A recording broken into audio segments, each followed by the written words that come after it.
Hello everyone. I think the music has stopped, so that means that we can begin. Welcome everyone to the AppliedHE Xchange Kazakhstan about an introduction to the methodologies and benefits of AppliedHE ranking and rating systems. Now we'll get started right away with some welcome remarks by the ECAQA Director General, Dr. Sol Sarsenbayeva. The floor is yours. Уважаемые коллеги, рады вас приветствовать, участники международного семинара, организованного Евразийским центром аккредитации и обеспечения качества образования и здравоохранения совместно с компанией AppliedHE.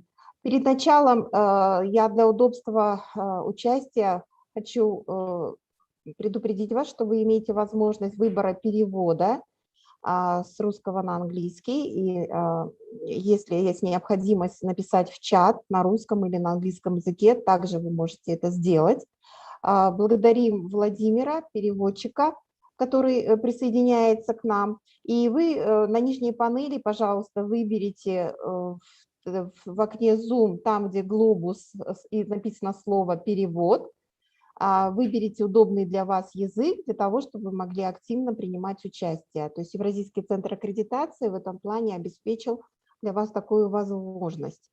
Еще раз приветствую всех участников и благодарю за поддержку и интерес к мероприятию, который расширит возможности для высших учебных заведений по внедрению наилучшей международной практики. И при регистрации вы ознакомились с программой данного мероприятия и с целью, которая является ознакомление всех участников, представителей высших учебных заведений, с методологией 3 рейтингов и 3 ранкингов для казахстанских университетов.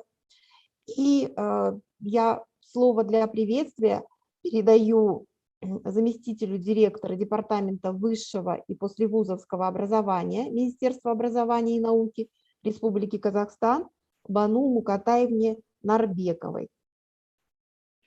Спасибо, Сауля Сергазиевна. Доброе утро, уважаемые коллеги. Очень рада встретиться на данной площадке, поскольку, сами понимаете, сегодня министерством именно в данном направлении ведется системная работа, и именно актуальность рейтингов очень важна в преддверии того, когда мы приняли национальный план развития в целом образования, качественное образование и образованная нация. И в рамках данного проекта одной из индикаторов задач является именно повышение конкурентоспособности наших университетов. Это в первую очередь предполагает участие в международных рейтингах, академические обмены, показатели, связанные с трудоустройством, а также большее привлечение международных экспертов и, конечно, активное участие в образовательных совместных программах, двудипломных программах. Поэтому сейчас университеты вообще качество высшего образования понимают совсем по-другому. Это не означает там полная или актуализация образовательных программ, а именно его международное позиционирование. Потому что буквально недавно вы, наверное, слышали, да, как наш министр образования Асад Ханаtovич говорил о том, что все-таки мы хотим мотивировать конкурентоспособность среди вузов. А это связано именно с тем, что в первую очередь должна быть международная аккредитация, должны быть глобальные программы, и будет несколько лиг, куда вузы могут войти. То есть это все связано также и с рейтингом.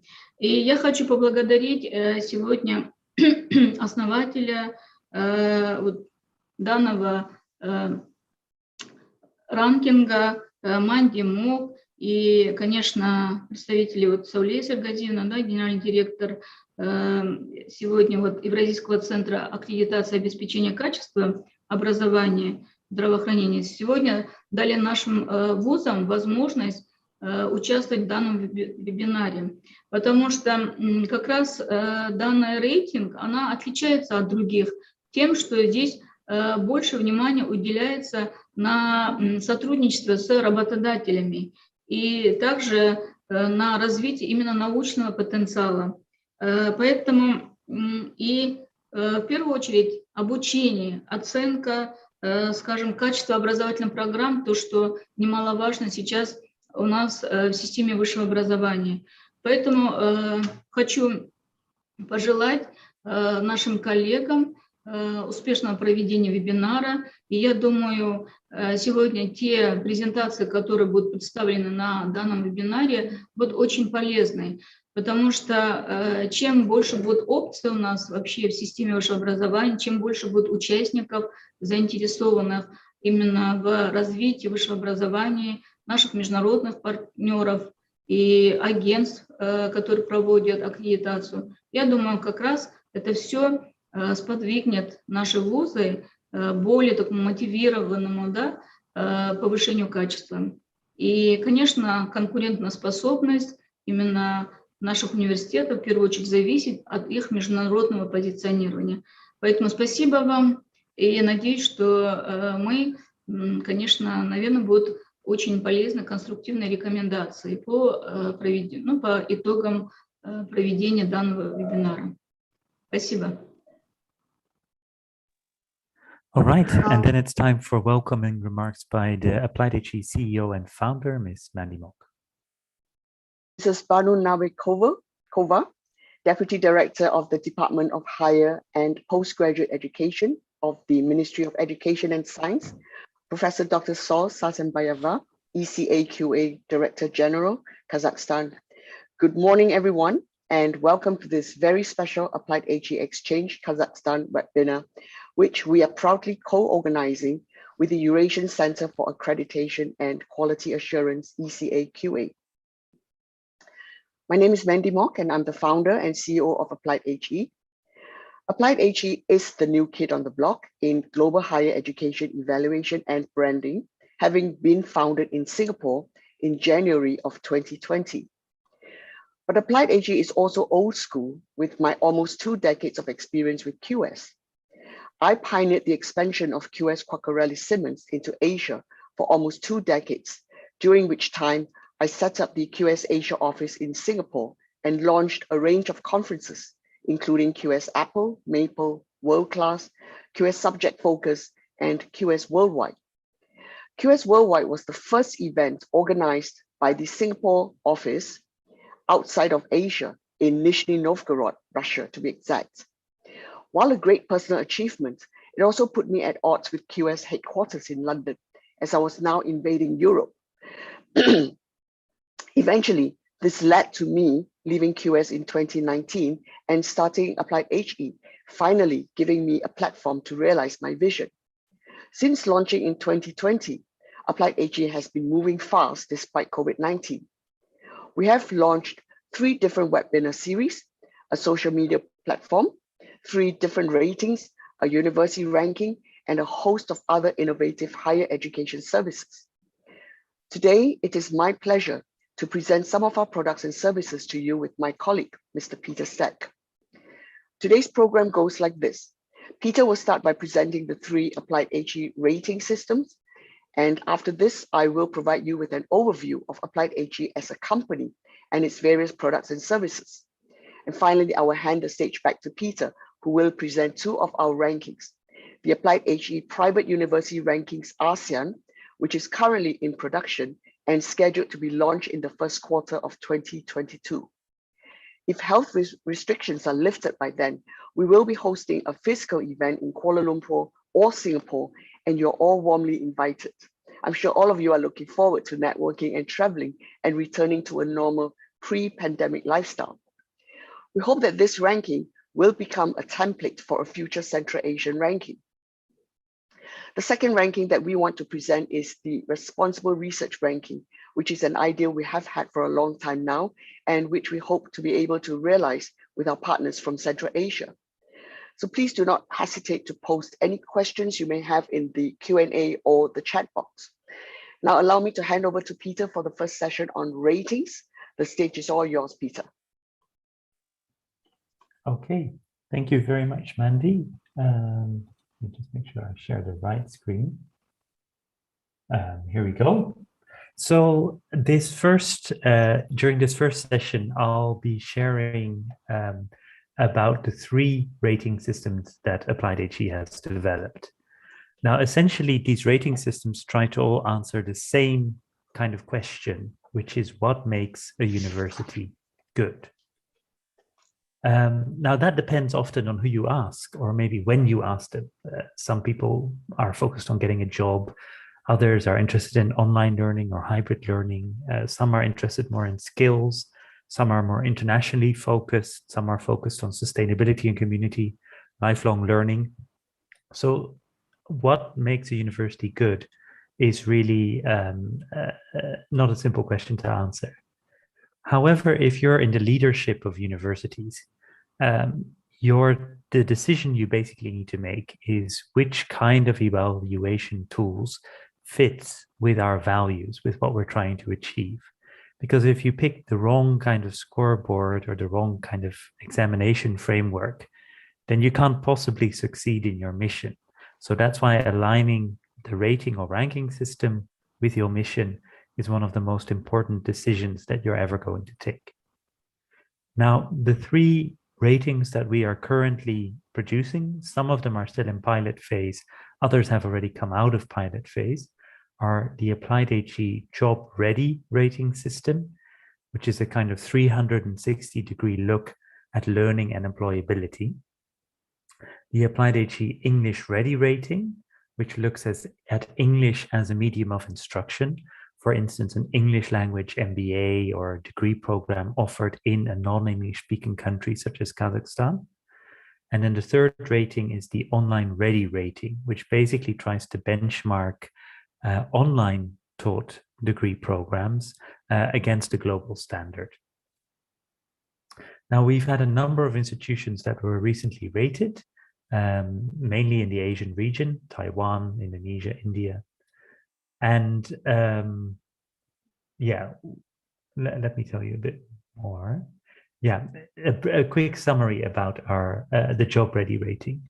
First of all, when we designed this rating, we wanted it to be relevant. So we wanted it to focus on careers, on learning, on community, and also on industry collaboration.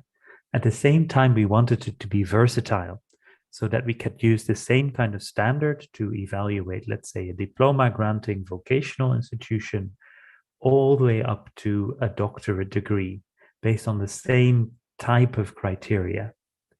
And finally, we wanted to create something interdisciplinary.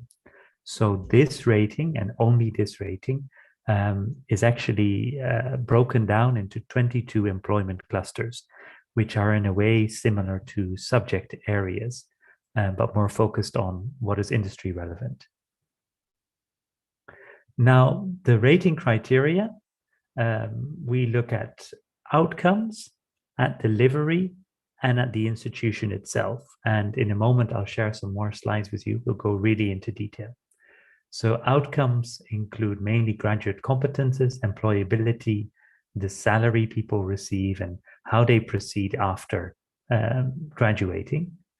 Then the delivery focuses on the teaching and learning, the faculty profile, industry exposure, and also intercultural competence. And of course, you cannot have world-class outcomes and delivery without a very strong institution. So we also look at stakeholder perceptions of the institution, its inclusiveness, how it does applied research, and community engagement. So giving you a very complete perspective of your institution. Now, we can also use this data to kind of present your institution within the quality of the European framework for quality management. And similarly, we can use a lot of the data that we collect to benchmark your institution in terms of sustainable development goals. And for those of you more familiar with the kind of marketing branding perspective, again, we can also present our data in a way that you build a stakeholder perception index. So you can track the perception of students, alumni, employers, and faculty both benchmarking it against other institutions and your own institution over time if you decide to continue doing the job ready rating. Now, the rating data essentially comes from 3 different areas. The first is that we run stakeholder surveys. We run 4 of them for students, alumni, faculty, and employers. Then we ask for a little bit of institutional data. It's not very much. And we also look at a small amount of outside data, mainly from sources like Google Scholar and Google News. These are the 22 employment clusters, and they're loosely based on the standard industry classification of the United Nations and the OECD. So we mainly see these employment clusters as communication tools, because we're very well aware that students tend to first decide in what area they want to have a career, such as media and entertainment or buildings and infrastructure, and only then do they start to decide which institution they want to study at. So it makes a lot of sense to present data to them first as an employment cluster. So universities can basically put their programs under the employment cluster that they think is most relevant. So it's not that we tell you, oh, this program belongs there. That's a kind of cooperative decision. But we find it very effective from a communication point of view, and also the fact that not every institution is strong in every single area, especially larger institutions. So by dividing it up into 22 employment clusters, or however many your university has, you can highlight different areas and recognize that some areas are stronger and some areas are still working to become strong. Now, the criteria as mentioned are outcomes, delivery, and the institution, 200 points each. And I'll briefly talk about the criteria we look at for the outcomes. So that's mainly graduate competence, employability, and then remuneration, and finally advancement and entrepreneurship. Now, for graduate competence, we ask employers whether the graduates that they're taking from you possess basically the 6 most important skills that employers tend to look for. So this is technical and subject knowledge, of course, problem-solving skills, but also teamwork, adaptability, communication skills, and organizational and leadership skills. And finally, we look at the ease of the study-work transition. Now, for employability, we look at the 6-month post-graduation employment rate and also employer demand for graduates. So we ask employers if this is a field in which they are planning to hire, so that we can give a little bit of a forecast of whether students who pick up this particular course or degree program have a good chance of landing a job, which is the goal of the vast majority of students who enter university these days. We look at remuneration. We look at the graduate starting income, the 5-year post-graduation income, and also satisfaction with work-life balance. I have to apologize, the scoring is changing a little bit. So this rating is almost out of the pilot. We've had issues collecting reliable salary information, so this will be a little bit different. We will actually be asking about salary satisfaction rather than asking for a specific number, and also salary ranges. So just to update you about that. And also satisfaction with work-life balance, because we recognize that some professions are not necessarily very well paid, but can be very satisfying to do.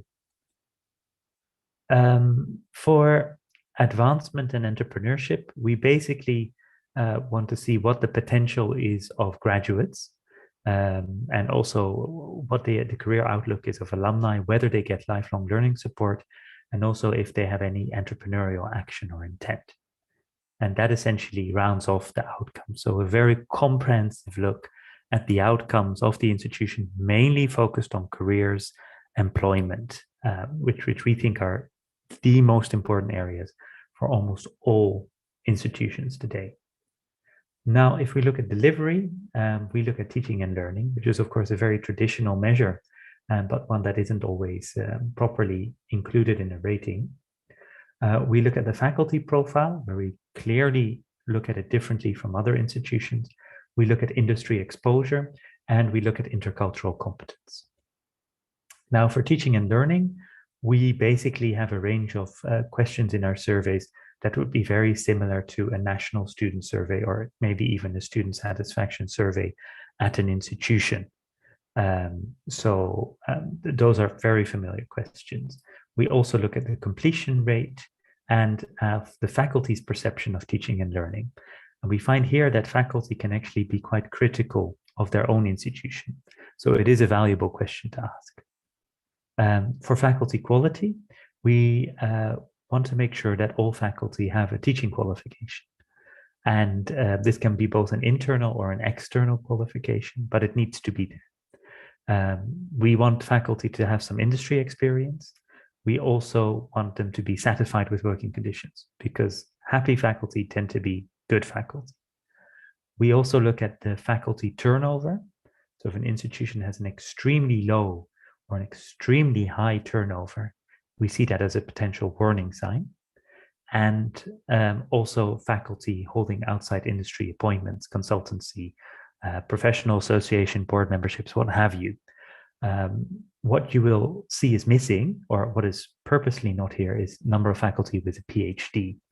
And the reason for that is that we think that for employment purposes, it's much more important that faculty have a connection with industry. They know what industry needs now, the problems that industry is dealing with today. If they have a PhD, that's great, but it's not a requirement. And also because PhDs are rare in some disciplines. And second, faculty need to be able to teach. That's a very, very important part of the job, hence us demanding a teaching qualification. You'll notice here some of the little squares, which refer, of course, to the Sustainable Development Goals. And so some of these criteria feed into our SDG evaluation dashboard, which is information that comes as a kind of bonus with the rating. So for student industry exposure, we basically don't want to impose a model on the institution. We don't want to say, oh, you need to go this many months or something like that, because long industry exposure can be useless if it's not very good, and short industry exposure can be very impactful. So what we figure is that instead of that, what we should do is ask the employers, the students, and the faculty how the industry exposure is. Is it of good quality? Are they satisfied with it? And are they also satisfied with the guidance that students receive? Now, if they do, we feel it is good industry exposure, no matter how that industry exposure is precisely being implemented. Then for intercultural competence, we basically survey students with the based on intercultural competence surveys. So there's a wide literature on this, which we've basically taken some best practices on, and it looks at interpersonal skills, teamwork, intercultural tolerance, and intercultural empathy. And based on this, we can kind of give the institution a picture of intercultural competence. Now we're stepping away from just measuring internationalization. And the reason for that is partly now COVID-19, international travel being restricted, and also the fact that many institutions, especially let's say vocational institutions or local technical institutions, they may in some cases not be allowed to take international students, or they will not take many international students for various reasons. So then saying that international students is a requirement doesn't seem right for these kinds of institutions. So therefore, instead, we're trying to measure intercultural competence, because we think you can develop these competencies. There are many ways to develop them. It could be online, it could be exposure to your local community. I mean, a country like Kazakhstan itself is very culturally diverse. You have people of different ethnicities, and that already builds intercultural competence, which is this kind of critical skill, also within the perspective of the Sustainable Development Goals, and also from the perspective of employers who want somebody who can communicate across borders. So it's not just international student ratios or international faculty ratios we look at. In fact, we don't look at those. We look at real intercultural competence. Now, at the institution level, we actually have two kinds of ratings. So you can be rated as a university or as a professional institution. Now, if you are rated as a university, we will also look at applied research. Basically, if you say I'm a university, you say research is part of your mission. If you are a professional type institution, then you say research is not part of your mission. To us, that's perfectly fine. And again, we see that in some countries, there are a lot of very fine institutions who do not do research. Sometimes they're legally prohibited from doing research. It simply does not fit in their mission. To us, that is acceptable. Now, the institutional reputation, we basically look at the two most important external stakeholders. What do employers, what do alumni feel about the institution? Very simple, but it says a lot about an institution. For inclusiveness and accessibility, it gets very complex. But I think I just want to highlight some points because I think aside from the rating, they give very interesting insight into your own institution. So we look, for instance, at facilities for differently abled and or pregnant nursing students, but also at the acceptance of those students, because community acceptance of those differences is very important. We look at students receiving scholarships, grants, or social loans. We look at gender balances among faculty and students, where we don't look for 50-50, but 30% or more is desirable, and it goes both ways. So in maybe a field like nursing, in which men tend to be underrepresented, we are looking for larger male representation, because we think it's very healthy for an institution and also a degree program that there's a balance of male and female participation in every step of the process. We also look at mature students with previous work experience. Now, especially if you're a graduate level institution, this is a bit easier to score in, but we also ask this for undergraduate institutions. It's kind of lifelong learning concept. We ask about the students' perception of safety and community, and similarly, the faculty's perception on governance and inclusiveness. So if students and faculty feel comfortable on campus, that's a very positive sign. Then for applied research, we look at the faculty members who are active in research. So we want between 80 to 20% of faculty members to be active in research. So it doesn't mean that how many citations, how many papers on average. No, we want to see how many of the faculty members meet our minimum threshold. And that minimum threshold is typically 3 Google Scholar indexed journal publications over a 3-year period. But we also have many other criteria. For instance, in a field like art and design, you're not going to have a Google Scholar or a Scopus publication. You're going to be running exhibitions. You're going to be curating. You're going to be doing all sorts of other things.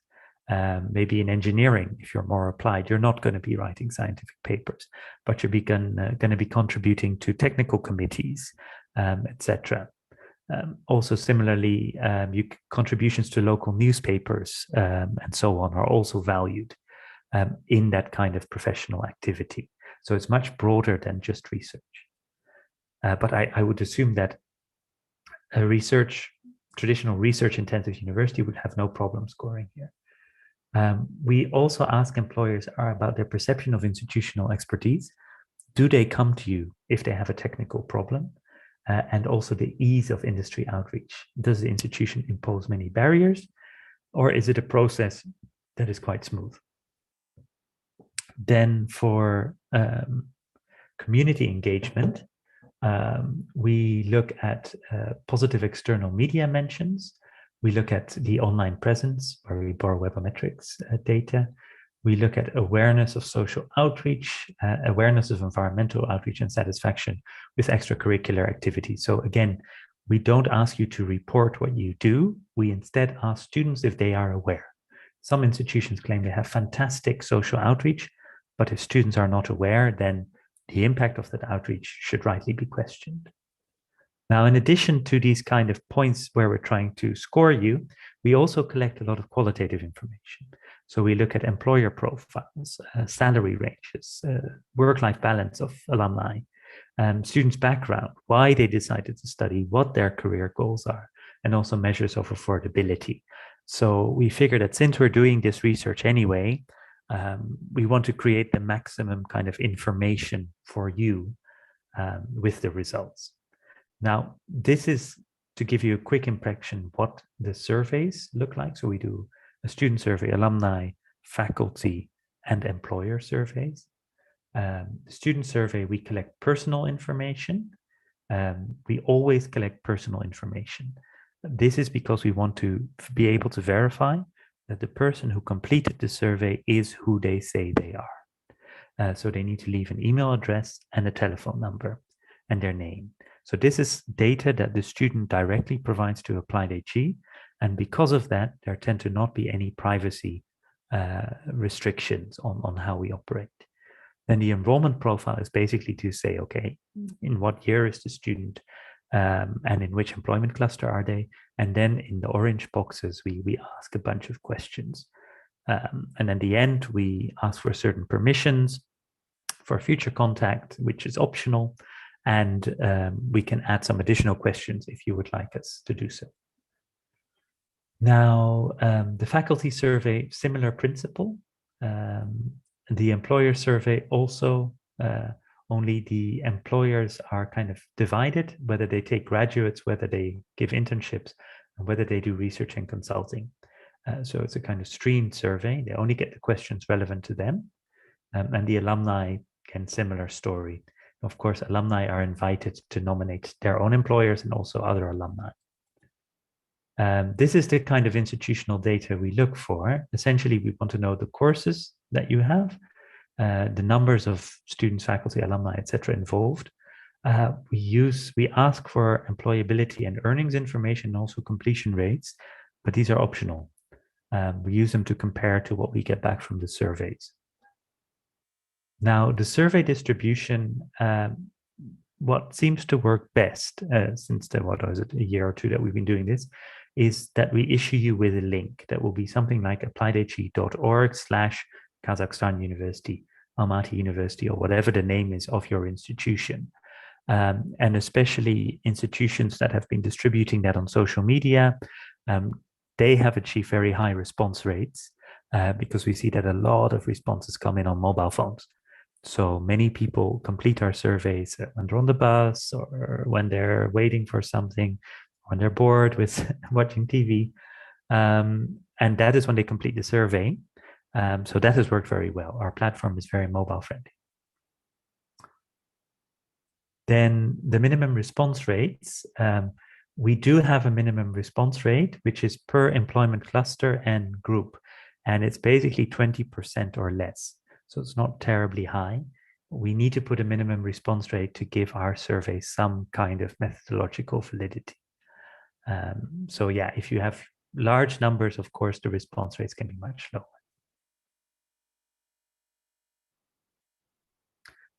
Then the rating process is very streamlined. So it depends very much on the institution, but typically we can set up surveys within about 2 weeks. We will have an initial meeting. We will discuss the courses, the employment clusters, etc. We will create the surveys for you. You can run them. I think 4 weeks is an absolute record, but we recently had an institution who managed to complete our survey within 10 days. So it's possible if you really have it all scheduled out. We will, after we finish the survey, we will usually send you a preliminary report while we do the audit. Now, the audit can take 2 weeks or more, and that just depends on what we flag up. So we have a very detailed kind of detection system on the survey responses. If we see something that is unusual, we will investigate, we'll make some phone calls, send some emails, and just make sure that the whole survey process has been proper and correct. And then the final report will be published, and you as an institution can decide whether you want to publish the rating results within 1 month. So what that means is that you're completely in control of the whole process. If you don't want to publish the rating because you're concerned about the results, it's not as high as you expected, or you see a very strong weakness that you want to correct, that is fine. If that happens, we enter further discussions to see how we want to move forward. And that can be that we talk about consulting, or maybe you want to do it internally, and then in 6 or 12 months' time, you want to run the surveys again and then see if you can get rated more strongly. So you can also just run our whole process, use it for internal benchmarking first, and when you're absolutely happy, then you send out the ratings to the world. What I also want to emphasize, and Mandy will talk about this more, is that a rating is just the beginning. We don't want to just give you a report and then walk away and say, okay, have a nice life, see you in 3 years. We want to really help you maximize the value of your rating. As it's often said, data is the new gold. So what we will provide you is very, very detailed information from the surveys we collect. You get performance specified for each indicator. We will give you the international benchmarking data we have so that you can compare where do you stand against your peer group. We give you information about stakeholder perception based on the kind of respondents they have, and we can even pass on anonymized raw data for your additional internal analysis. It will always be anonymized. That's important to emphasize, and that's because of the relationship we have with the alumni respondent. We are independent, so we don't pass along that information to you.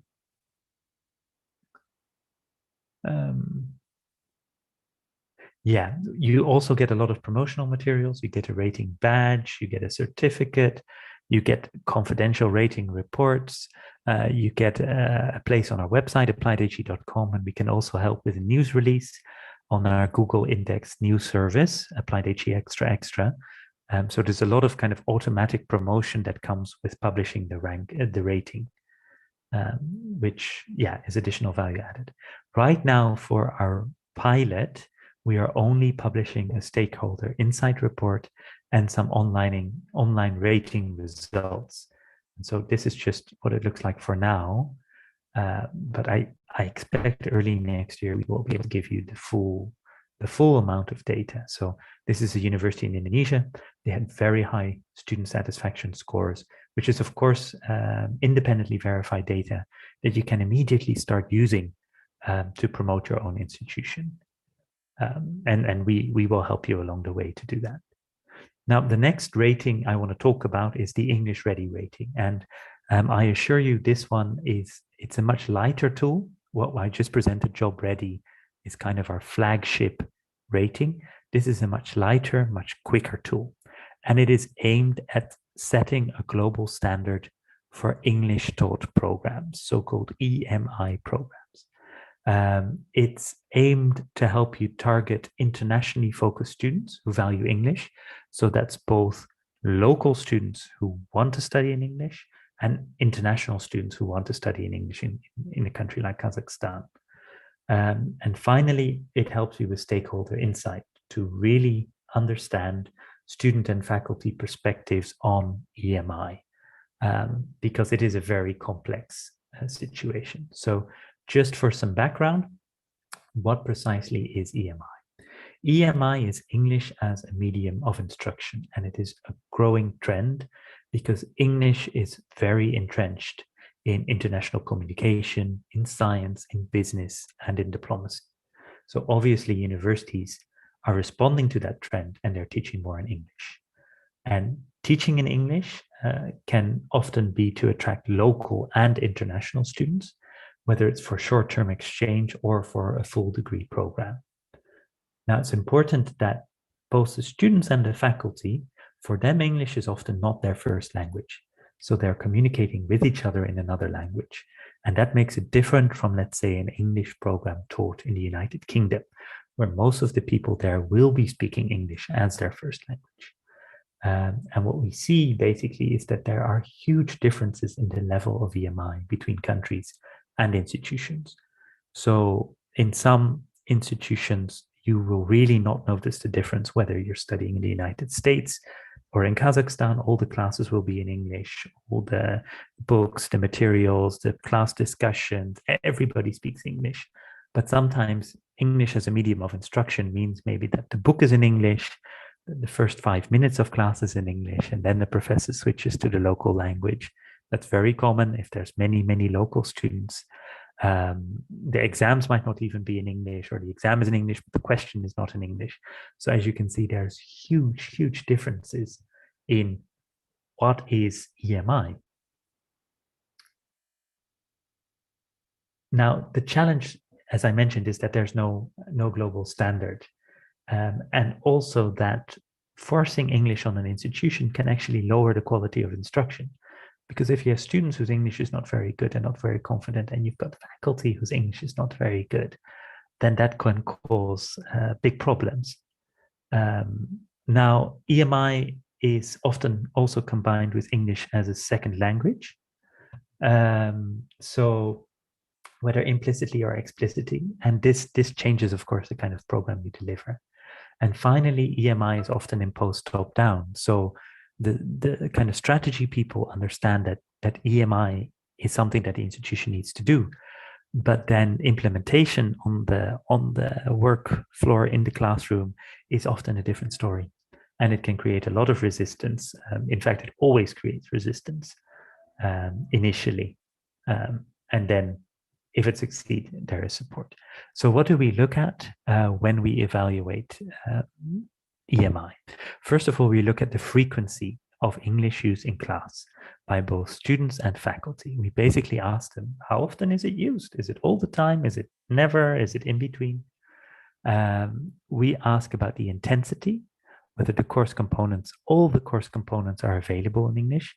Is it only the book, or is it the book, the slides, the exams, the library, if everything is available in English? We also ask students and faculty to evaluate each other on the quality of their English. So we're not trying to say, okay, you need to speak in with a certain accent, which has to be neutral North American, blah, blah, blah. We basically ask students, can you understand the professor if he's speaking in English? And we ask the professor, are the students okay speaking in English?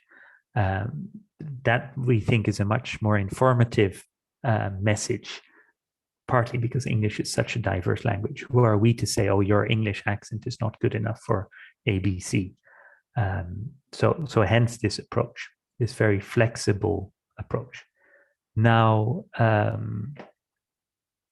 we also look at support for improving the English of students and faculty, which is kind of bonus points. So if an institution doesn't quite make it in terms of frequency, intensity, and quality, if they have a very strong support system, we will assign positive points for that. The rating data for English already is gotten from student and faculty surveys, and a little bit of institutional data. And the institutional data is mainly to see if what is happening on the ground fits with the policy of the institution. So that is the main reason. Most information we get from students and faculty. Then in a similar vein, we offer the online ready rating system. So this is aimed at establishing a global standard for online taught programs. It's aimed at helping institutions target non-traditional student groups, whether it's for lifelong learning or international students, basically students who you want to expand your online program to. And again, it gives some stakeholder insight to understand students and faculty perspectives, identify the strength and the weaknesses of the institution. Now, I see some questions from attendees. All these presentations will be available. We will email them to you tomorrow after the presentation. You can have a PDF of them. And there's a question about how many institutions we've ranked. I will get to that in my next presentation. We've ranked about 500 as part of our rankometer. Yeah, we will get to that. But for the ratings, most ratings have ranked about 5 or 10 institutions because they've only just gotten out of the pilot phase. This is a very new product. Now, why do we want an online ready rating? Basically, we see that online education has grown very, very fast since the pandemic. But again, there is a huge difference between online education and online education. Kind of the best practices, the best there is, you have Zoom conferences like this for class discussion. The institution makes full use of online simulations. There's very good responsiveness of academics online. You can take all your exams online from the comfort of your room, fully proctored via video, etc., etc. Or they just email you the syllabus and they see you a few months from now to take the exam somewhere. So there can be huge differences as well. Now, we think an institution should consider this, again, for global benchmarking, see how you perform against global best practices for marketing and branding, so that you can attract international students and show that, yeah, you have a very strong online offering. And again, also stakeholder engagement, because it's useful to see how students and faculty think about all of these questions. Now, for the online ready rating, we look at course delivery, at learning support, at the faculty, whether they have proper training, qualifications, institutional design, and also at examinations, and whether credit transfers, whether it's recognized. So we expect, for instance, full video proctoring, that is possible for students and faculty. And we, so basically all of these criteria are looked at, and that together gives a score. Now, these are some of the examples. Let me just skip through this a little bit. We have brochures of all these ratings as well, which go into more detail. But we basically look at the course materials, whether the instructors have virtual office hours, whether they respond in a timely manner, whether the course is accessible if you have a hearing or a visual disability, whether there's good technology support, whether students receive counseling and mentoring online as well. Basically, whether you're delivering what you would deliver on campus online, and then also the examinations, whether it is equivalent to the on-campus degree, whether there's a proper anti-plagiarism policy, and so on. Yeah, and then for the faculty, their training, whether they're properly trained, whether students are satisfied with the teaching they give. Okay, the rating survey, we look at the student survey and faculty survey again, so very similar approach to the English ready rating. And that essentially concludes my presentation about the ratings. So feel free to post any questions in the Q&A or on the chat. And of course, we'll be sending you this full presentation and also the brochures. And you can also email me directly, ps@appliedhe.com with your questions. And now it's over to Mandy with some an interim, something completely different actually. Mandy will be talking about the company and its branding solutions. And then after that, you'll see me again talking about rankings. Thank you.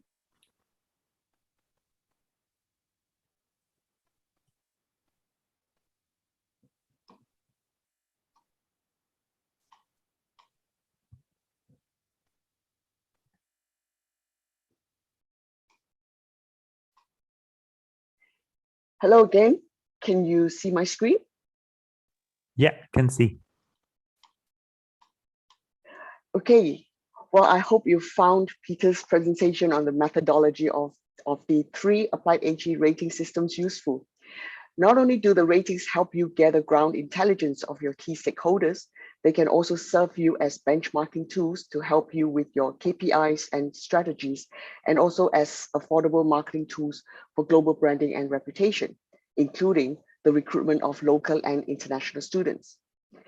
To give you a quick background, as mentioned earlier, I created and launched AppliedHE in January of 2020 after an almost 20-year career at QS, with the aim of creating an alternative solution in ranking, rating, and branding that better serves the need of more learning and employability-focused applied universities, which I believe are dominant all over the world. At the same time, the solutions AppliedHE offers are compatible with other rankings out there. It's not an either-or choice. AppliedHE can help you with international branding and marketing, student recruitment, benchmarking, and a whole range of other solutions. Because AppliedHE is the new kid on the block, we are nimbler, hungrier, and more sensitive to your needs, and ready with a whole suite of exciting and innovative services. At the same time, my team, who are also veterans from QS, and I are highly experienced in this sector. So we have an unparalleled track record that speaks for itself. So without further ado, let's get started. Sorry, yes.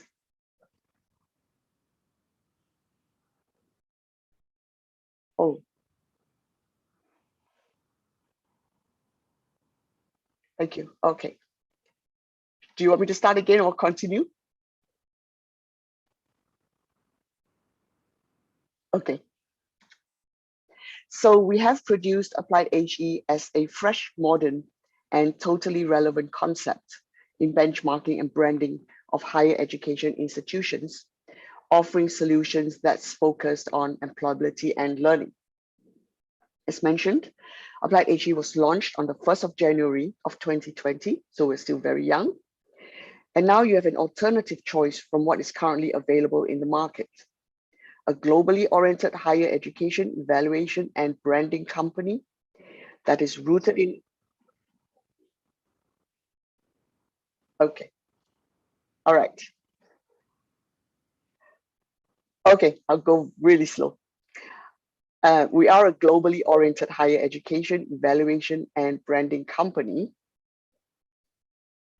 that is rooted in Asia and which aims to positively disrupt the global higher education sector. You'll find our tagline for the company aptly amplifies that: skills and job ready, future proof. And our strength lies in reaching out not only to academics, but also include stakeholders from industry, civil society, government, students, parents, alumni, faculty, basically everybody.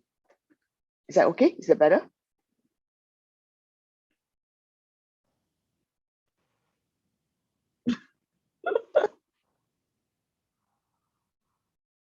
Oh, so I will introduce the company, AppliedHE, and all our initiatives.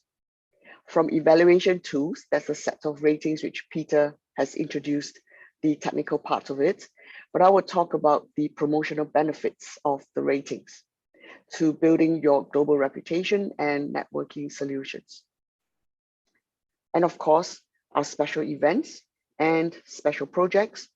All these creative strategies will help your institution achieve not only global, but also local visibility and branding with all your stakeholders, quickly and cost effectively. AppliedHE is the new brand for all skills-based, employment-focused education. And our mission is designed to help universities to communicate with your stakeholders, engage with your international and local peers, industry and government, brand your institution worldwide, including improving in the rankings. And our vision is to be the dominant brand that empowers employability and lifelong learning. I've grouped the initiatives into 4 segments. Let's start with evaluation tools.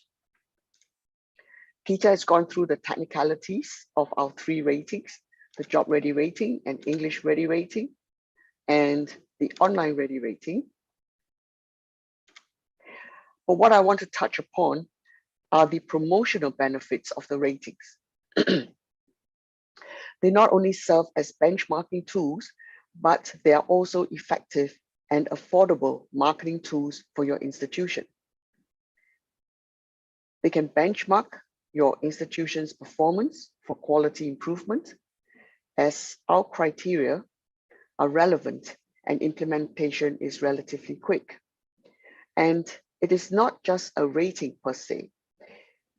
It also provides market intelligence so that you can make informed decisions and strategies without having to go for expensive market consultancies. As a marketing tool, it can quickly communicate to your stakeholders your institution's excellence and quality. And the fact that you are affiliated with the AppliedHE brand also shows that you are job and skills ready, future-proof. Basically, the ratings are a great tool to meet your institution's quest for global branding and excellence. This is our first rating that we created when we first started the company, the Job Ready rating, to evaluate the quality of teaching and learning and employability of your graduates. And this rating is so versatile that it can be applied to not only to universities, but also suitable for professional institutions. And by professional, we mean the vocational, the TVETs, polytechnics, and colleges. It's also suitable for business schools and online education. The Job Ready rating is aimed at evaluating professional education, such as engineering, nursing, medicine, law, accounting, art and design, media, basically any program that involves industry collaboration. And we do it differently. Here's the new perspective, the creative twist. We do not do a rating of your institution per se. As Peter has presented, we rate your institution based on your programs by employment cluster. So what this means is we can now bring a spotlight to your every program, regardless of whether it is big or small. And currently, there is no marketing tool in the market to help you achieve this. Take, for example, the employment cluster, healthcare. The mainstream subjects that fall under healthcare are your usual medicine, dentistry, and nursing. But what about the smaller ones, like radiology, physiotherapy, and even hospital administration? Now with the AppliedHE Job Ready ratings methodology, we can bring the global spotlight to your every program, whether it's big or small. This is the employment cluster, as mentioned by Peter. There are 22 of them, and it covers all sectors of the economy. And this list is growing daily because the world is changing so fast that there are many jobs out there today that never existed in the past. Jobs like these: e-commerce, gaming, coding, social media marketing, influencer, blogger, just to name a few. And these are not even proper words in the past, but today they are reputable and very much sought after jobs. And our unique approach to rating by employment clusters can accommodate these new jobs and the future economy. You'll note that many of our criteria overlaps with the goals of the SDGs. And the rating is done primarily by surveys to your key stakeholders, stakeholders like your students, faculty, employers, and alumni. So what this means is you will have access to market intelligence of your key stakeholders, and these information are very relevant to your strategies, future plans, internal decision-making, KPIs, etc. And it is market intelligence that you do not have to pay a hefty sum for, as it comes as part of the ratings. This is all part of our effort to help you stretch your budget as much as possible. Once rated, you will be presented with the AppliedHE Job Ready Ratings badge, and you can use it on all your marketing materials. The ratings are awarded by employment cluster, and the country of origin is clearly stated so that stakeholders are clear on the market that you serve. Now, this is very important as employment and jobs differ in each country. There are 3 levels that you can score: job ready with merit, and the highest is job ready with distinction. And the rating badges are valid for 3 years. You will also receive a certificate listing the score and all the evaluated programs. So this means even your smallest program will be able to share the global limelight. The job ready ratings will help to associate your institution with quality of teaching and learning and employability of your graduates. Now let's look at the AppliedHE English Ready rating. It's a great tool to evaluate an institution's English medium of instruction readiness.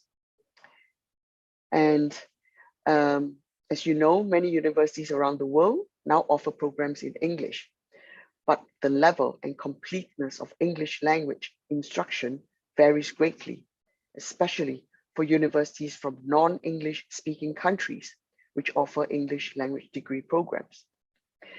So to summarize, the AppliedHE English Ready rating is a useful internal benchmarking tool and a great marketing tool for the recruitment of international students.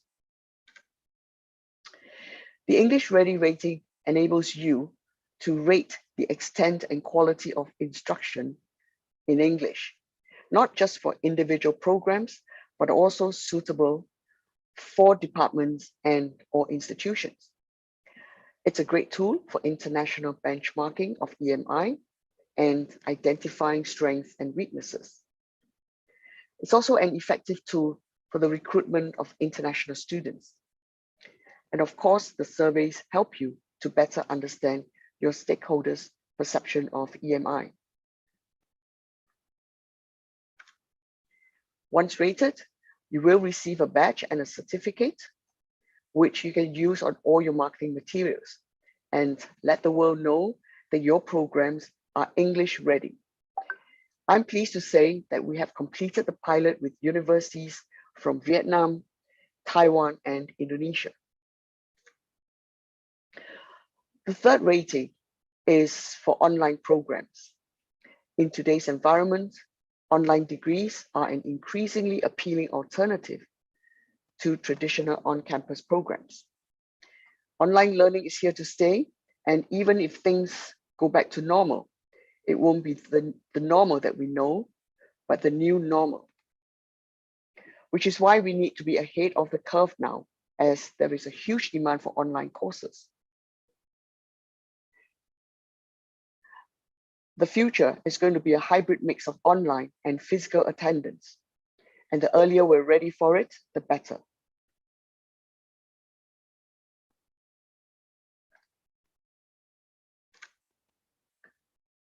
The benefits of online ready rating are many. First, it enables your institution to have a global benchmark and understand better how others' online programs are performing. It's also a great marketing and branding tool to attract not only domestic, but also international students, as it helps to demonstrate your institution's online ready learning to a global audience. And with this rating, you can understand your stakeholders' perceptions of the different aspects of online learning so that you can create relevant strategies to meet their needs. Once rated, you will receive a certificate and a badge to let your stakeholders know that your institution is online ready. So now we come to the second group of initiatives, and that is our strategies for global reputation and networking. We recently launched Future in January. Future is the world's first professional networking platform created specially for the higher education sector. We have the physical and virtual events under the brand Xchange.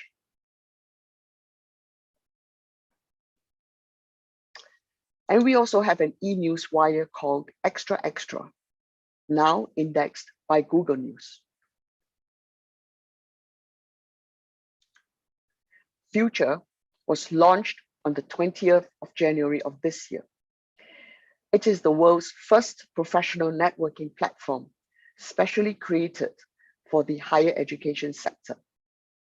And Future aims to connect everyone from high school to professional career to lifelong learning for the 3 E's. And they are education, employment, and everything in between. These are the most important career milestones in life, from the moment you are a high school student to being a student in higher education, to being a successful graduate, employer, entrepreneur, or even an alumni donor.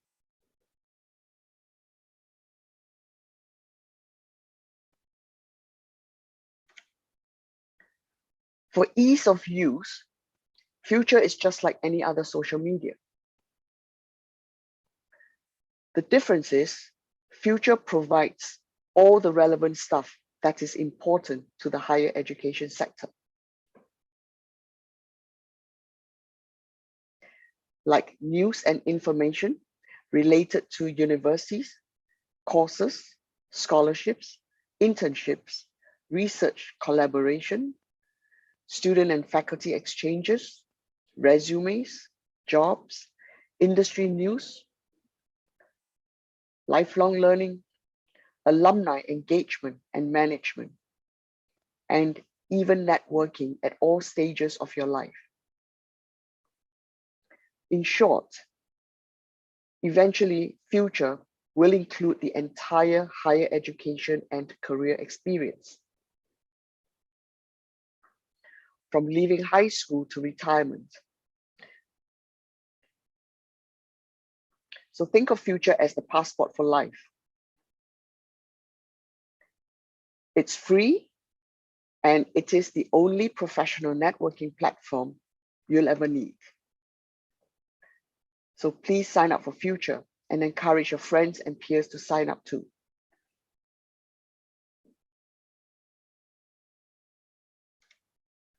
Recently, we launched a new feature in Future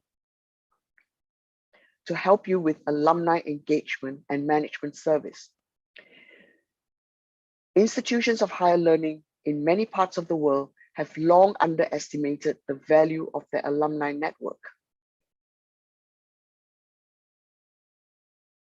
And we all know that investing in alumni relations can provide a high return on investment for an institution.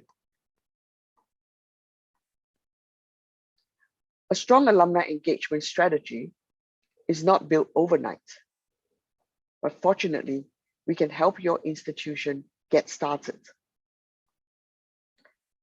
As you can see from my slide here, there is a whole host of stuff that we can help you with your alumni engagement and management.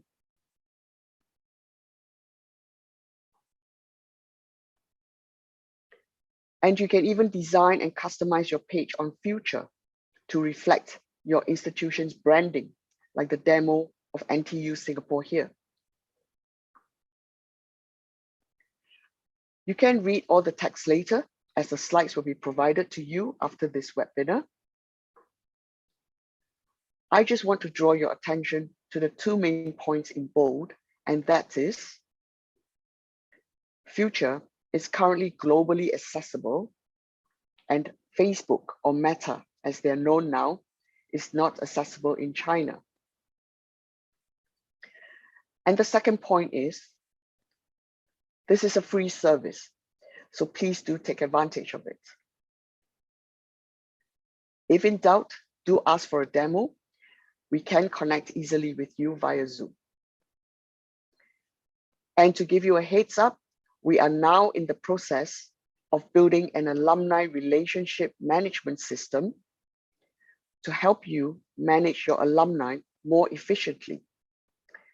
And this again is a complimentary service tool, so please use it when it's ready. There are many more innovative ideas in the pipeline for Future.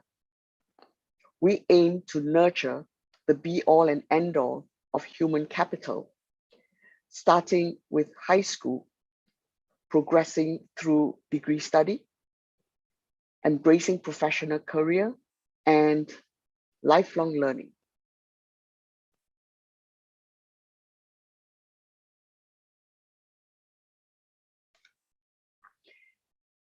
Another strategy for global branding is, of course, our physical events. They need to be on hold now. Hopefully, we can start the first one next year with the launch of the Private University Rankings ASEAN. To give you a quick introduction of our physical events, which also go by the brand Xchange, you can host an Xchange event by employment cluster or by subject, or you can host an Xchange by region, or even drill down to a specific country. Example, Xchange Kazakhstan. Depending on your priorities, we can organize events to suit you. And these events are an effective strategy for global branding and networking. And we hope to resume in 2022. But for now, since we can't travel because of COVID, we started a series of Squaring the Circle debate webinars since early last year. It was very refreshing, it was provocative, and I believe we are the most active in the online space, with one webinar every month.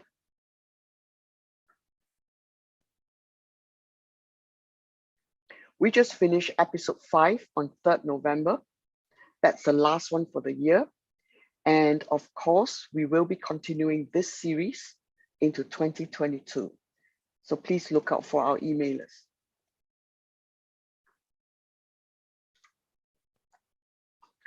Another regular webinar that is alternating with Squaring the Circle debate is the Fireside Chat. Session 5 on 1st December is also the last one for the year.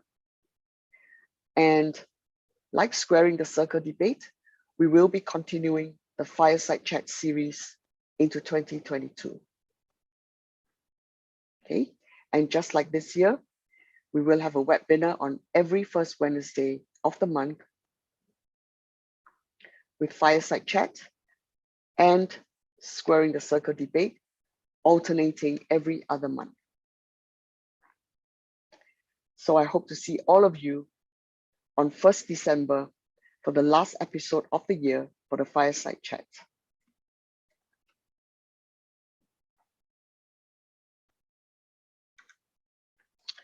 In addition to the regular monthly webinars,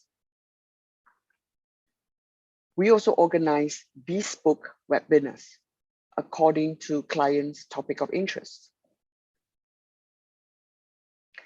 So please check with us if you would like us to organize a webinar with your preferred theme. We will extend the marketing and handle all logistics for you.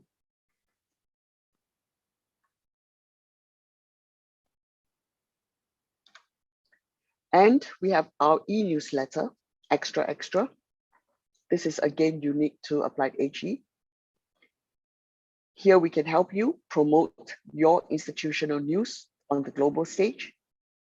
And this is yet another complimentary service from us. All you have to do is send us your news that are extraordinary, and we will publish and promote it across all our marketing platforms to your targeted global audience.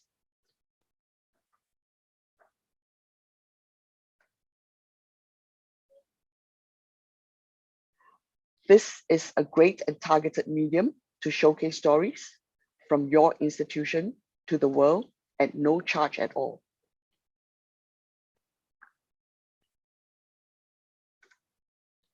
Our third group of initiatives are the special events. The bite-sized online internship is under our special events, and we are currently running a pilot. This new initiative is the first of its kind and it involves 3 groups of important stakeholders. They are your students, your university, and the employers. In short, for students, it will help them build a global network even before they graduate and connect them with potential employers or industries before deciding on what they really want as a career.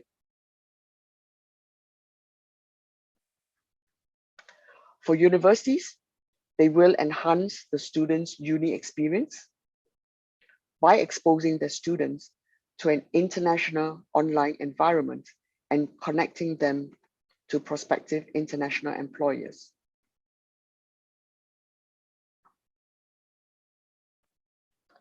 And for the employers, they will have access to a diverse talent pool of top talent and original ideas. So you can see this new service is very innovative and creative and will definitely bring internships to a new level.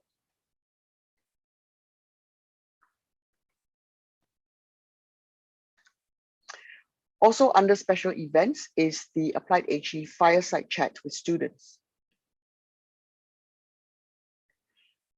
This is a unique webinar format that connects students to international employers,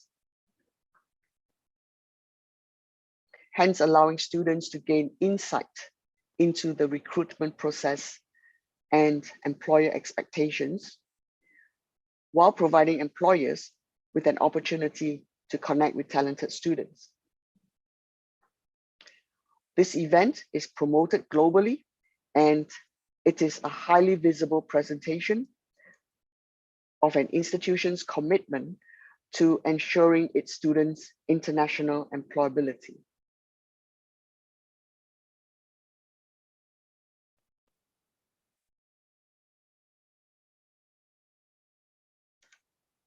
Special projects is our 4th group of initiatives, and they're namely rankings. In addition to launching Future, we also launched the Rankometer in January this year. This is a new ranking that is based on one single and transparent benchmark. To be precise, the Rankometer is a composite ranking of the world's 5 most influential world university rankings. Please look out for Rankometer 2.0 in the first quarter of 2022 for some very interesting results. So with the launch of the Rankometer, we had good media coverage. And what this means is it adds credibility to the new kit, that's us, AppliedHE, as we've had many inquiries after. So this means if you're associated with the AppliedHE brand, your branding and global visibility will be greatly enhanced too.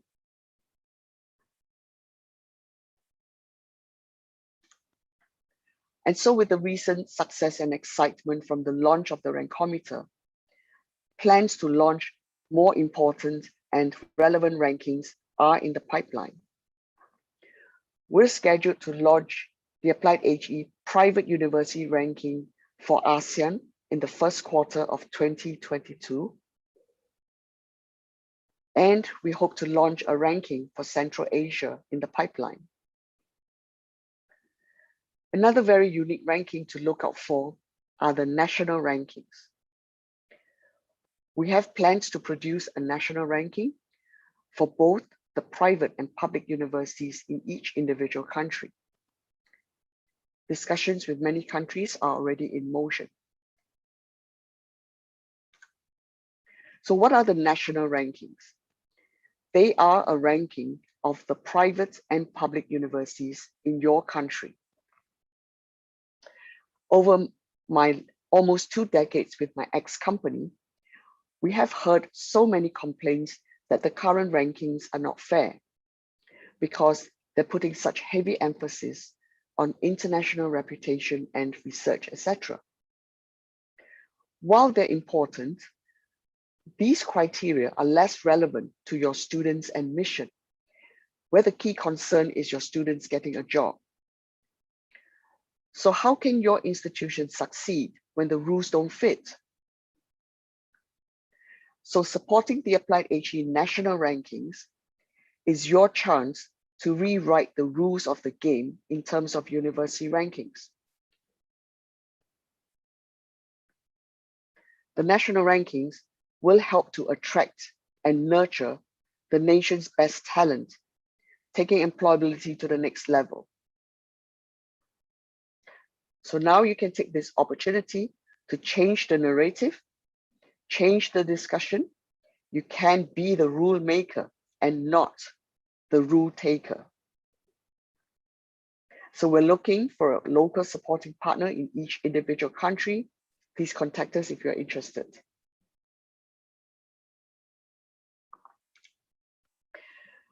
This is my second last slide, and I would like to leave you with a list of the first of its kind from AppliedHE. We have Future, the world's first professional networking platform, specially created for the higher education sector.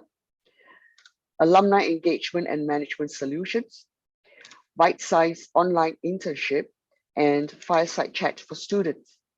And for rankings, we have the AppliedHE Rankometer for world university rankings, the AppliedHE private and public university rankings by country for the national rankings, and the AppliedHE private and public university rankings by region, of which we will be launching the ASEAN private university ranking very soon. And this is my last slide, which gives you an overview of all the products and services that AppliedHE have created in the short space of time since our inception. AppliedHE can help you with international branding and marketing, student recruitment, benchmarking, and a range of other solutions globally, that is global and local. So I hope you are as excited as we are creating all these new and innovative strategies for you. So thank you very much. Now I shall hand you back to Peter for his presentation of the rankings. Over to you, Peter. Thank you very much, Mandy. Let me make sure I can. Oh, wait. Apologies. One moment. I was just, we are currently running a ranking, and it seems that this morning we had so many responses to our survey system that our server was down for 2-3 minutes. So we're just checking that. Yes, now it is working. So I can present to you. Okay, the private university ranking ASEAN is actually the first, how to say, made from scratch ranking by AppliedHE. But before I talk about it, I would like to briefly talk about one of our other rankings, which is Rankometer, which was our first ranking. So that's the second item. And then I will talk a little bit about how the AppliedHE ASEAN Private University Ranking works. The reason I do that is because we see this as a template for other rankings for other regions in the world. So explaining how this one works, you will have an idea about how a university ranking Central Asia or Kazakhstan would likely look like. Now, after this presentation, I will also briefly speak on a third ranking, which is the responsible research ranking. Now, at this stage, the responsible research ranking is just concept. We haven't worked it all out. We have no plans to launch it. But of course, if there are very interested parties, partners in Kazakhstan or elsewhere, we could look to figuring it out and then launching it in the near future. So Rankometer is a world university ranking. And essentially what we've done is we've remixed existing ranking systems. And the private university ranking is really a fully original product where we have been collecting data ourselves. Now, this is the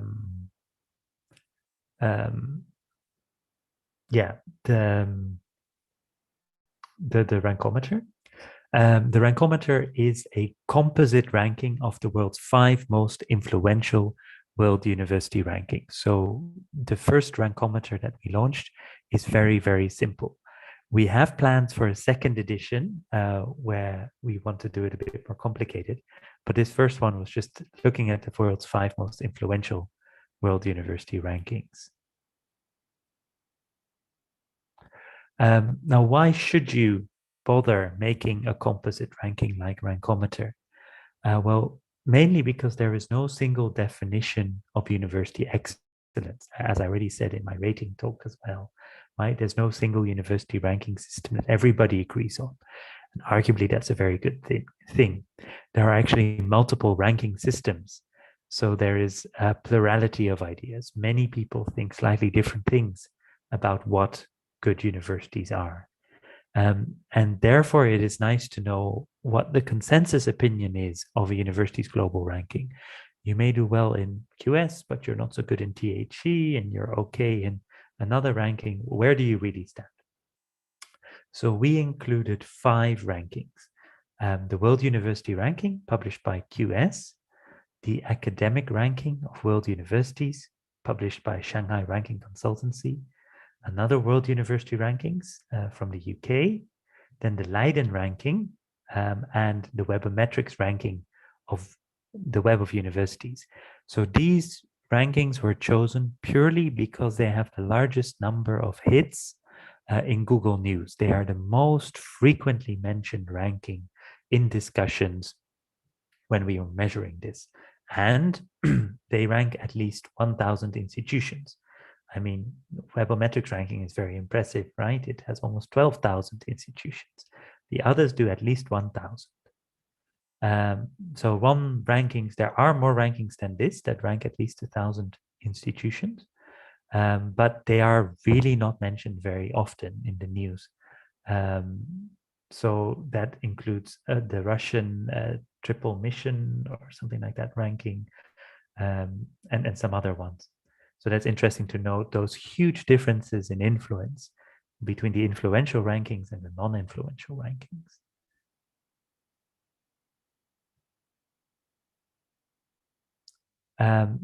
The ranking methodologies are also very different. So in terms of reputation, the QS ranking is very heavy, right? 50% is purely based on their reputation surveys, and it is non-existent or much smaller for the other ones. Now, the THE World University Ranking, it uses a lot of institutional data. And the controversy here, of course, is how reliable is that institutional data? Is it being correctly audited? Then, if you look at scientific publications, essentially the Shanghai ranking and the Leiden ranking, it's only about scientific publications. It's nothing else. And finally, Webometrics just looks at website and web links performance, right? So they're very different in what they're trying to measure.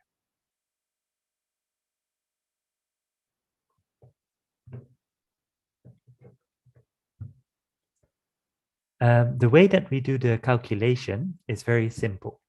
We calculate the rank in each of the 5 different rankings. So the QS, the ARWU, the THE, Leiden, and the Webo rank. And then we rank those scores again from highest to lowest. And basically, like a game of golf, the lowest score is the winning university.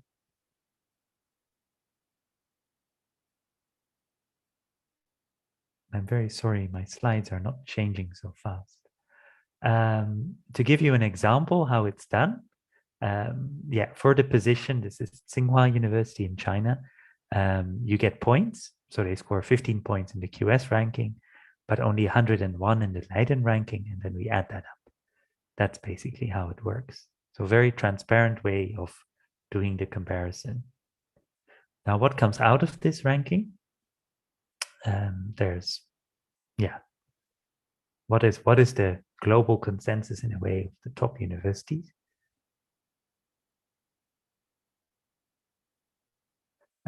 We've got, these are the top universities, again, from the US and the United Kingdom. And then we're also looking at Asia. If I'm not mistaken, we may have one or no Kazakh institutions in the ranking. I apologize for not checking it. So this is the Asian ranking with a Chinese university on top, not a Singaporean university. And then these are the most extreme comparisons. For instance, Moscow State University does very well in QS and ARWU, but does very poorly in Leiden. It's maybe not even ranked. And there's some other examples like that, institutions that are just missing or very lowly ranked in some rankings. Now, some institutions really benefit from this best of the best approach. They do very well, they very consistently do well in all of the rankings. So an institution like Wollongong or Pavia or University of Vienna, Austria, in our ranking, they actually do much better than they do in any of the individual rankings. And that is because of this consistency measure that is in Rankometer. Now, I'll let you have a look at our website, appliedhe.com/rankometer, to check the Kazakh institutions if we have any, but I'm afraid we don't. I'm really sorry about that. And now I will talk about the new project, which is the private university ranking ASEAN. Throughout all of these rankings, we are advised by a ranking advisory board, which is chaired by Dr. Kevin Downing from the City University of Hong Kong. And the board is independent from AppliedHE. That means that we listen to them, but sometimes we don't listen to them. And they can speak and have their opinions as they wish. So in that sense, they really function like an outside body. So now a little bit about how the private university ranking ASEAN works, mainly to give you an idea of how maybe a Central Asian ranking could work. So the criteria we look at are teaching and learning, employability, research, community outreach, internationalization, and institutional reputation. And this is the kind of order of importance.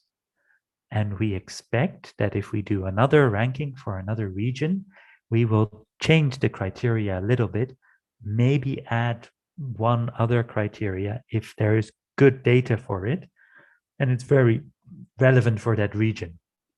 For ASEAN, it is very difficult to find internationally comparative data because ASEAN is a very diverse region.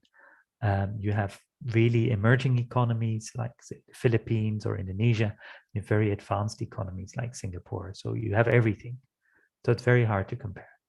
Now, I apologize for the small font. So in the ASEAN ranking, private ranking, 40% of the score is for teaching and learning, 15% for employability. Now, why have we decided that? Because really, if you talk about private universities, that is what students are interested in. They are interested in the private sectors. They are interested in teaching and learning, and they are interested in employability. And so research comes essentially in third place, depending on how you look at it. Again, for our rankings, we run student surveys, and we run those ourselves, so that is unique. For bibliometrics, for the research, we use the Google Scholar database. Now, the Google Scholar database is a much, much bigger database than Scopus or Web of Science. It's much broader, and we think therefore it's much more relevant for universities in emerging countries because they're much more likely to have publications that are in the Google Scholar database and haven't yet entered into Scopus. For the institutional data that is submitted, we actually do an interval sampling audit. What that means is that we will actually call 3 or 4 institutions, or depending how many submit, and we will really try and verify the origins of the data that they have submitted so that we can be sure that it is reliable. And we are the first ranking agency to do that. The others don't audit institutional data like that, not even as a sampling audit. Now, the source of data is mainly from the student survey, which we ourselves administer. And then there's institutional data, some bibliometrics from Google News and Google Scholar. And then we also look at a reputation where institutions can nominate each other. So we have a rule for that. This is the ranking timeline, which we're now working on. So we're now in the end of November or mid-November. And yeah, our server is having a bit of a meltdown today. So we have a lot of respondents to our service. That's very exciting. But we're doing it for the first time, so we're learning. And then after that process, we'll have the ranking compilation and the audit. And then we hope to have to be ready in January, likely February, to have the ranking results announced. And we're aiming for a physical launch in Malaysia or Singapore, which for us here in Southeast Asia is a very big deal because we've been under very heavy lockdowns for at least 18 months. No physical events at all allowed. So we'll see how that goes early next year. Then the promotional strategy that comes with rankings. I mean, we develop a microsite similar to Rankometer. We will have a launch event. There'll be a book about the ranking as well.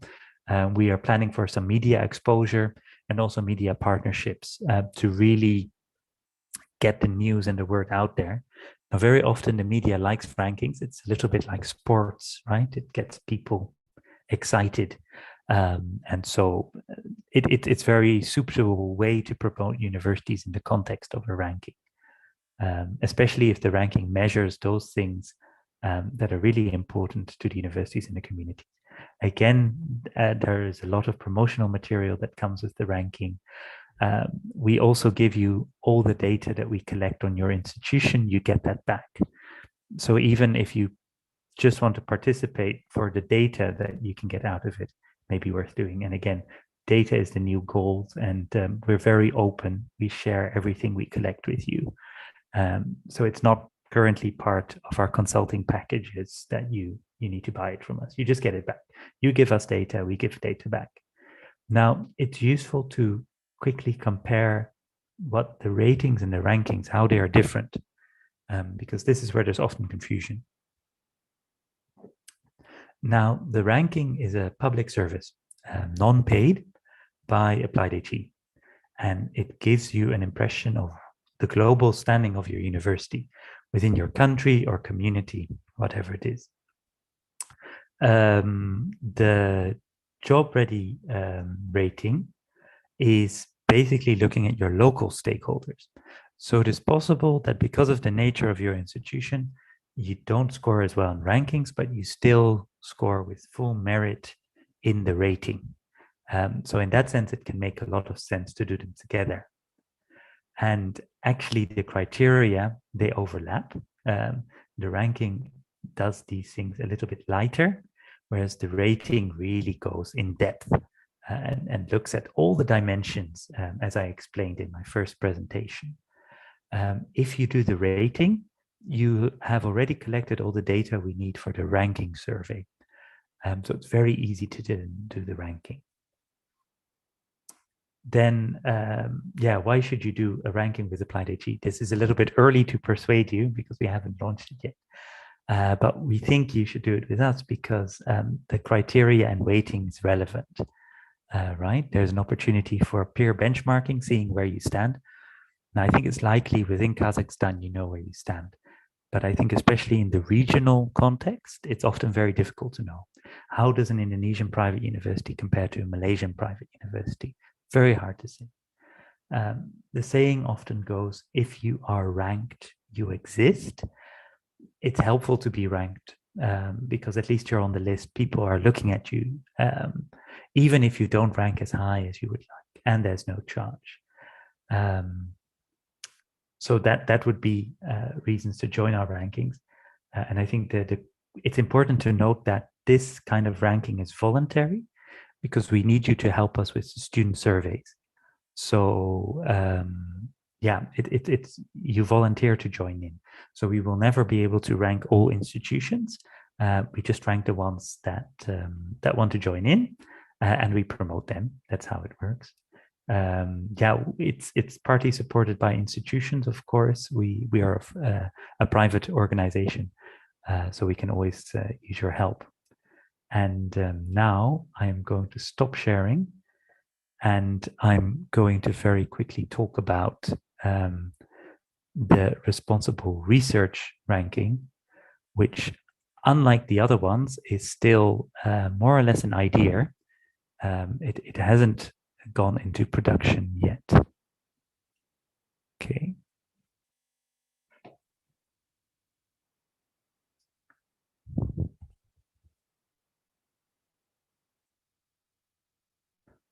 Here we go. So this is just the concept. So if I can summarize, we've had Rankometer. That was a kind of recycling or remixing data from other ranking agencies. For us, it was basically kind of practice also to tease them a little bit. I'm not sure how thrilled they were that we were remixing their data, but it gives very interesting insights. Then the ASEAN private university ranking we see as the model for other regional or national rankings, of course, with some adjustment of the criteria. And now the responsible research ranking is something completely different. We wanted to launch the responsible research ranking to basically look at research in a more societal relevant way. Very often research is being measured as how many citations do you have, or in how many top journals did you publish, which is not a wrong measure, but it's a very limiting measure. So for the responsible research ranking, we wanted to look at research with impact, research collaboration, and research dissemination. So obviously the impact, but also the other components that are important for research, but which are often not included in more research-focused rankings today, like the Shanghai ranking or the Leiden ranking, right? They are very, very narrow. So research with impact, we would want to look at highly cited research, of course, but also scientific publications in socio-economically important fields, such as climate change or healthcare, infectious diseases, sustainable energy, conservation, basically the areas where we need research, energy conservation, those kinds of fields, rather than just looking at overall research output. So being selective in the research that you reward. And then also looking at patenting in socio-economically important fields, not just scientific publications. Exactly how these criteria would be specified is a topic for future discussion. We also want to look at research collaboration, because a lot of research collaboration is incredibly important, but it is not easy. So scientific co-publications between least developed and other economies is something that we want to reward, encourage, because it's very difficult to work with a country which has very few resources. Scientific co-publication with government and non-profits, I think, is also very important, as is scientific publications with private for-profit sector in economically important fields. So we really want to lay out the collaboration steps to really focus on collaboration as a suitable measure of research performance.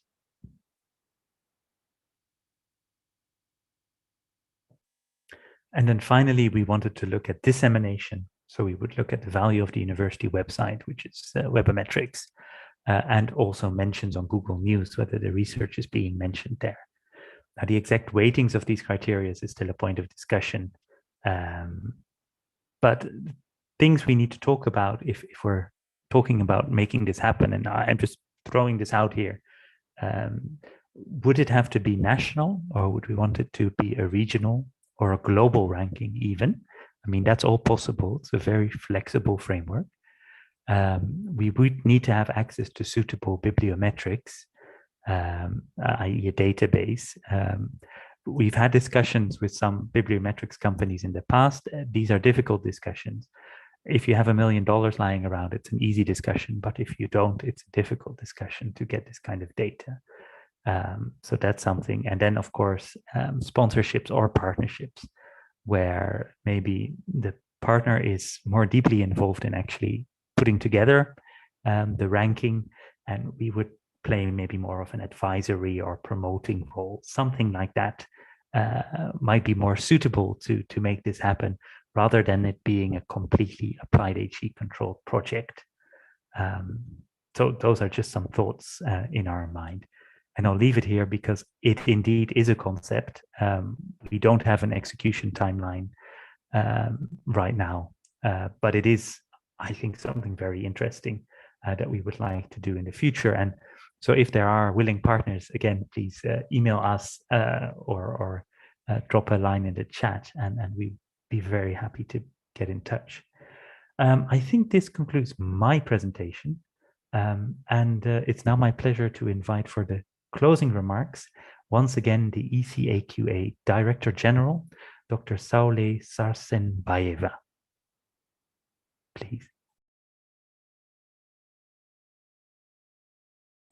Уважаемые коллеги, уважаемый Питер и госпожа Манди, благодарим вас за такой тщательный, интереснейший обзор всех возможностей, которые использует на сегодняшний день компания AppliedHE по помощи, прежде всего, высшим учебным заведениям для того, чтобы они стали совершенными, чтобы действительно сломать то представление, которое существует на сегодняшний день и в нашей стране, не секрет, о том, что проводятся рейтинги для рейтингов. Но мы здесь видим совершенные инструменты, инструкции и методологию по ранжированию и по проведению рейтингов.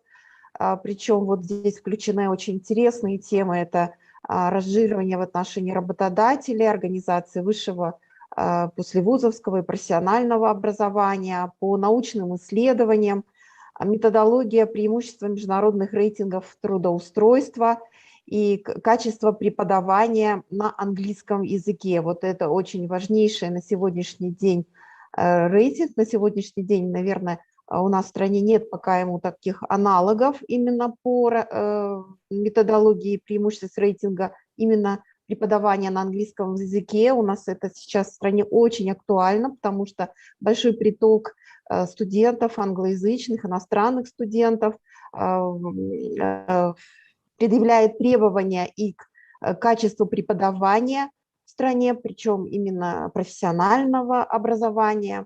И, конечно, вот в отношении программ дистанционного образования. Это тоже сейчас очень интересно, потому что, не секрет, пандемия стимулировала, в общем-то, вот внедрение во все высшее образование и школьное образование, и другие виды образования, дистанционные технологии. Мы сейчас стали этим владеть, но как качественно это происходит, как можно сравнить вузы с наилучшей международной практикой в этом плане, я думаю, AppliedHE предоставляет все возможные инструменты. Я еще раз благодарю и, конечно же, благодарю всех участников, которые сегодня нашли время для того, чтобы выслушать. Сегодня нас 66 человек вместе с организаторами. Это, конечно же, только начало, я думаю, для работы. Это какой-то как бы такой первый этап цикла, который будет, наверное, у нас происходить постоянно, информирование. И благодарю представителей Министерства образования, именно Бану Мухатаевну, за то, что наше Министерство образования интересуется этим вопросом. И, конечно же, вот ваша поддержка, Бану Мухатаевна, она тоже очень важна для того, чтобы вузы тоже могли определиться со своим выбором, как же им двигаться и каким образом применять именно рейтинги для совершенствования своей деятельности, а не просто для того, чтобы найти себя в строках позиционирования, да, там первым, вторым или третьим. Да. Самое главное для того, чтобы образование наше действительно было конкурентоспособным. Мы, как представители еще и здравоохранения, для нас это вообще архиважно, потому что подготовка врачей на сегодняшний день показала, да, вызовы пандемии, что знания, опыт, навыки врачебные помогают спасать мир. И я благодарю организаторов за такую возможность пообщаться, несмотря на то, что нас разделяли, наверное, тысячи и тысячи километров, да, и вот благодаря дистанционным таким инструментам мы смогли с вами увидеть друг друга. Большое спасибо нашему переводчику Владимиру, который организовал нам такое общение и позволил все нюансы, да, передать в переводе. Большое вам спасибо за такой большой труд. Вопросы в чате у нас не поступали, пока вот я не вижу их. Ну, какие-то были по ходу отвечены. Я думаю, что из-за того, что материал презентации Манди и Питера был настолько детальный такой, детализированный и подробный, по всей видимости, все участники получили разъяснение. Но я хочу предупредить, еще информировать представителей университетов, то, что создана такая Google форма для выражения интереса со стороны вас, со стороны вузов в участии в ранкинге и в ранжировании, в рейтингах. Поэтому после завершения на ваши почты будут отправлены, те почты, которые вы были зарегистрированы, отправлены материалы по сегодняшнему вебинару и ссылка на данную форму, которую вы можете заполнить. Она поступит к организаторам и уже будет непосредственно, да, обсуждение в прикладном плане ваше участие, да, участие ваших организаций. Я думаю, что также будет полезно вам информировать всех ваших коллег и коллег из других университетов, кто по какой-то причине не мог принять участие сегодня в вебинаре, а вот именно таком проекте. Это будет очень интересно, поэтому мы будем рады и приветствуем, если вы будете давать перепосты или перенаправлять эту информацию для своих коллег из других университетов. У меня все. Я благодарю вас.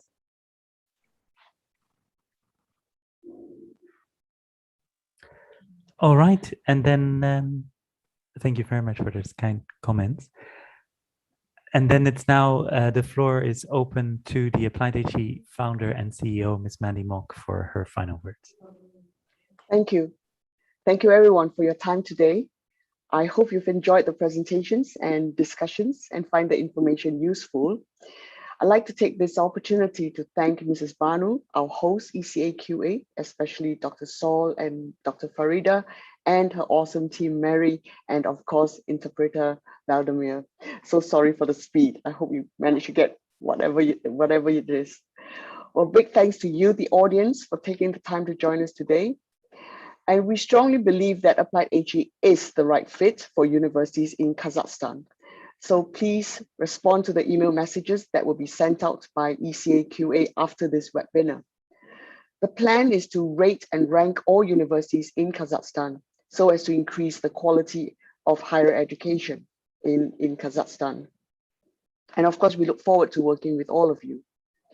Although this marks the end of this webinar, I hope to see all of you soon online, of course, at our next webinar, and also the last fireside chat for the year with the theme Professional Education Institutes and Research Institutes are more effective than comprehensive universities on the 1st of December at 8 p.m. Singapore time.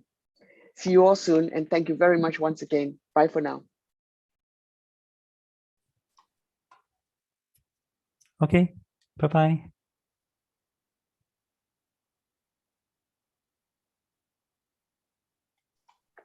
Bye, everyone. Bye, Dr. Saul. Bye-bye. Bye-bye. До свидания. Владимир, большое вам спасибо. Спасибо участникам. Все, мы выходим.